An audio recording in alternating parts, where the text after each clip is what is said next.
नमस्कार, स्वागत आहे तुमचं आपलं चॅनल सुचित्राज होम किचनमध्ये। आजची रेसिपी आहे मेथी मटरी। तुम्ही माझ्या चॅनलवर जर नवीन असाल तर चॅनलला लाईक, शेअर, सबस्क्राईब जरूर करा। बाजूची बेल आयकॉन प्रेस करा। मेथी स्वच्छ धुवून बारीक चिरून घेतली आहे।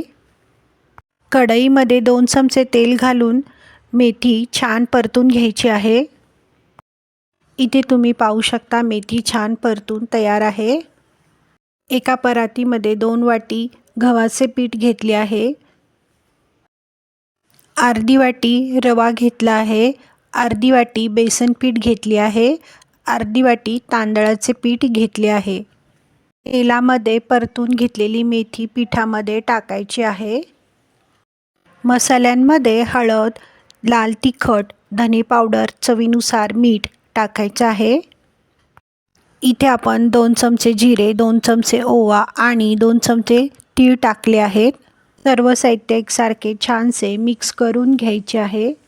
इथे आपण तुपाचे किंवा तेलाचे मोहन टाकणार आहोत। मोहन छान पिठामध्ये मिक्स करून घ्यायचे आहे। गरजेनुसार पाणी टाकून पीठ छान मळून घ्यायचे आहे। इथे तुम्ही पाहू शकता पीठ छान मळून झाले आहे। 10 ते 15 मिनिटं पीठ झाकून ठेवायचे आहे।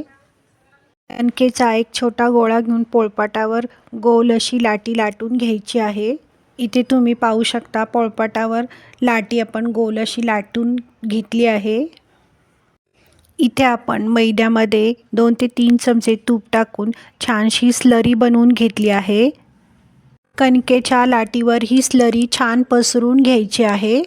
मेथी मटरीला छान कळ्या पडण्यासाठी इथे आपण कणकेच्या लाटीला छान घड्या घालून घेणार आहोत। अशा रीतीने कणकेची छान लाटी लाटून घ्यायची आहे। अशा रीतीने कणकेला घड्या पाडल्यामुळे मेथी मटरीला छानसे लेयर येतात। सुरीच्या सहाय्याने मेथी मटरीचे काप करून घ्यायचे आहेत। इथे तुम्ही पाहू शकता मेथी मटरीला छानसे लेयर आले आहेत। अशा रीतीने सर्व मेथी मटरी बनवून तयार आहे। कढईमध्ये तेल गरम करण्यासाठी ठेवले आहे। तेल गरम झाल्यावर मेथी मटरी तेलामध्ये टाकून छानशी तळून घ्यायची आहे। मेथी मटरी 5 ते 10 मिनिटं गोल्डन ब्राऊन होईपर्यंत छानशी तळून घ्यायची आहे। इथे तुम्ही पाहू शकता मेथी मटरी छानशी तळून तयार आहे। खाण्यासाठी तयार आहे मेथी मटरी। व्हिडिओ आवडल्यास व्हिडिओला लाईक, शेअर, सबस्क्राईब जरूर करा। कमेंट बॉक्समध्ये कमेंट करायला विसरू नका। व्हिडिओ पाहिल्याबद्दल धन्यवाद। अशाच नवीन रेसिपीसोबत पुन्हा भेटूया सुचित्राज होम किचनमध्ये। धन्यवाद।